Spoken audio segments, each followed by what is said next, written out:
The government of Canada wants newcomers. Canadian employers don't. Look at this graph. It shows that in recent years, the spike in newcomers leaving Canada has increased by over 30%. Among the biggest reasons why is cost of living and job opportunities are topping the list. So in this video, I want to take a side of the employer and address major reasons why Canadian employers don't want to hire newcomers and share our advice on what newcomers can do about it. Alright, so what we're going to do is we're going to use research data from this report on employer attitudes towards hiring immigrants.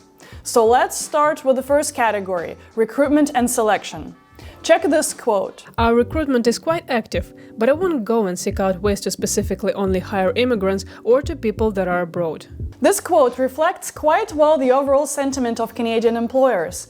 When we, as hiring managers, set to bring people on board, we don't think in terms of recent immigrant or not. We focus on skill sets and experience that you have to bring. If it's a regulated field like finance or law or even teaching, employers will absolutely want local accreditation, and that automatically puts newcomers at disadvantage. It may take years to receive an engineering license or an accounting certification. That is why we are cautious about recommending professionals of regulated professions to move to Canada. The tides are changing right now, though. As of summer 2024, there will be some concessions made to make it easier for newcomers with the regulated professions to start practicing sooner. We will talk in more depth about Canadian experience a little bit later in the video. In the meantime, here's another quote on that report that I want to talk about. I have generally avoided lists sent to me from agencies helping to settle newcomers, as our past experience has been very poor. People join and leave just as soon as they get something better.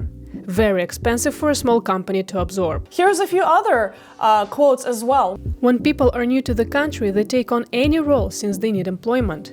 Once they get some experience, they are very quick to jump ship to another job. It's a big loss for us because we already provided many types of training for them.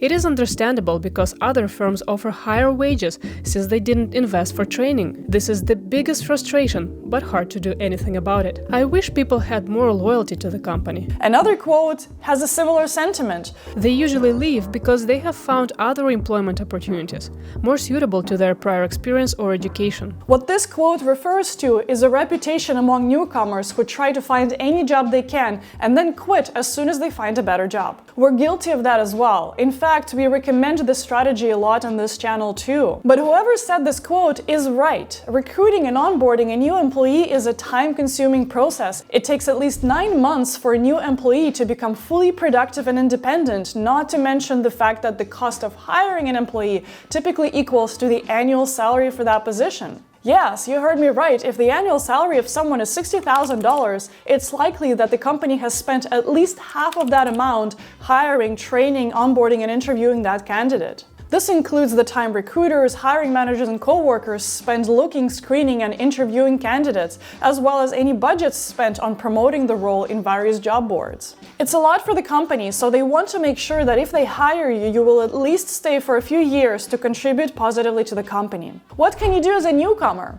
Well, the best you can do is proactively address this fear on your resume and during the interview process. Your job is to convince the employer that you're interested in staying and growing at the company.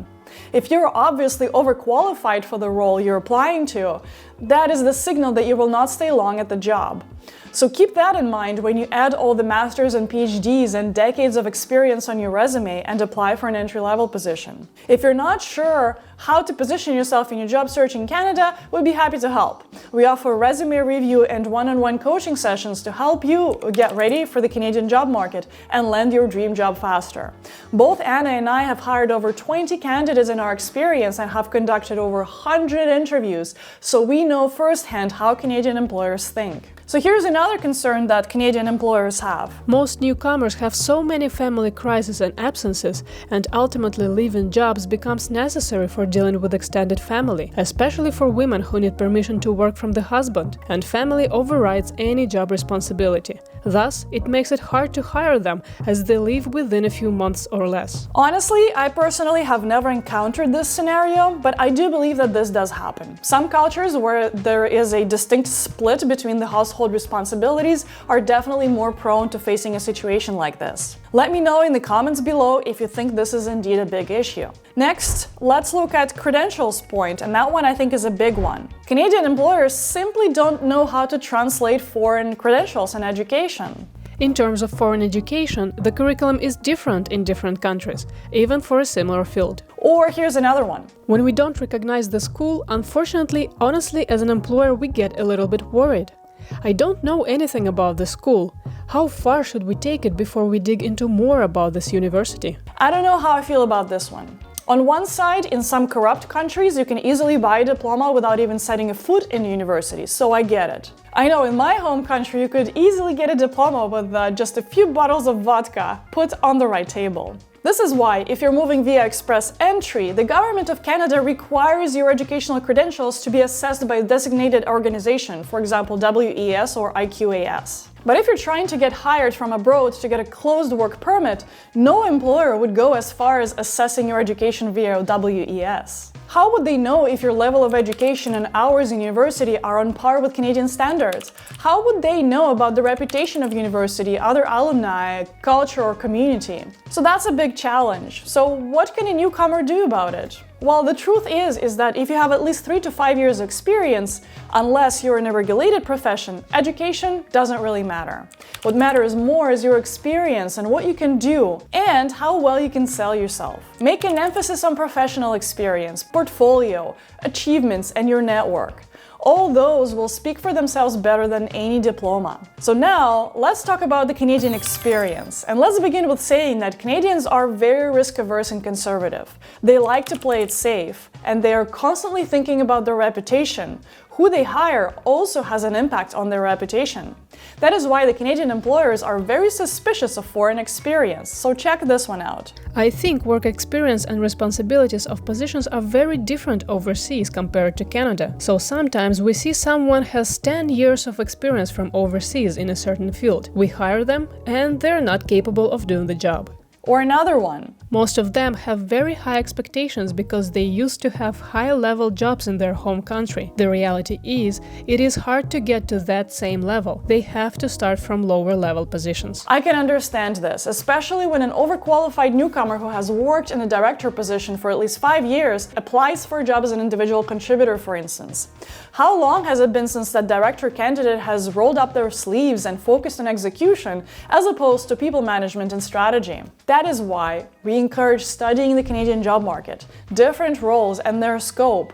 Make sure that you understand what the job entails before you apply for it. In our coaching practice, we often get experienced professionals of 7+ years who come in and say that they have a lot of experience, they can do anything in, let's say, marketing, from PR to social to email to advertising. The reality is that you probably know how to do it all, the way you've done it in your country.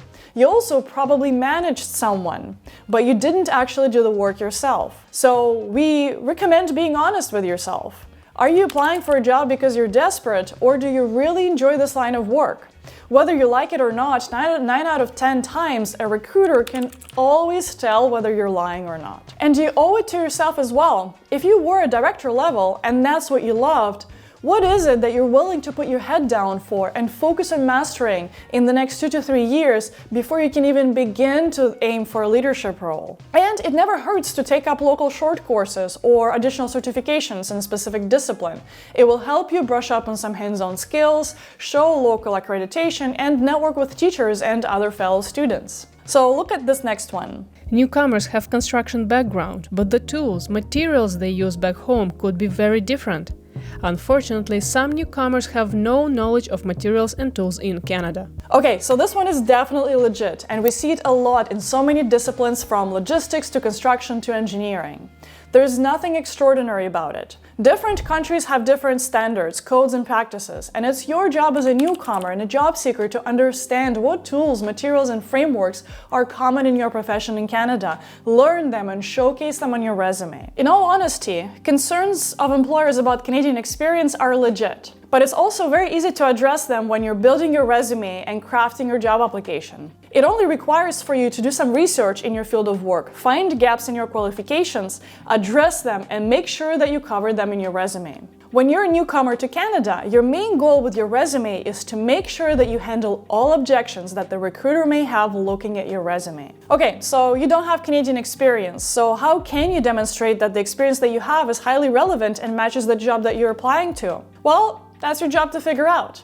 Do your research and reflect the research that you've done and the understanding of the role that you have in your resume. Or shoot us a message if you need some extra help. You can find a link in the description box below how to connect with us. The biggest issue we had was that newcomer skills and experience are not translated to North American needs and standards. Well, this one is only a problem if you do not do your research and don't take your time to understand how your role is different from the Canadian one. We've already talked about it. This, for me, is the easiest objection to handle during recruitment because it only requires research and some effort on your part. This report also notes that depending on which country you come from, the Canadian experience may be less of an issue. Candidates from the UK or the US, for instance, tend to have an easier time landing a job in Canada. So here's something else that I found interesting. Is there something special that employers are doing for newcomers once they're starting the new job? Well, from my perspective, from my experience, generally speaking, no, they don't. And here's a few quotes expanding on that. No specific programs. Everyone has the same opportunity. We do not differentiate immigrants. Yes. However, some industries and jobs may have an approach more tailored to newcomers, especially when it has to do with customer service or dealing with people. So one manager says,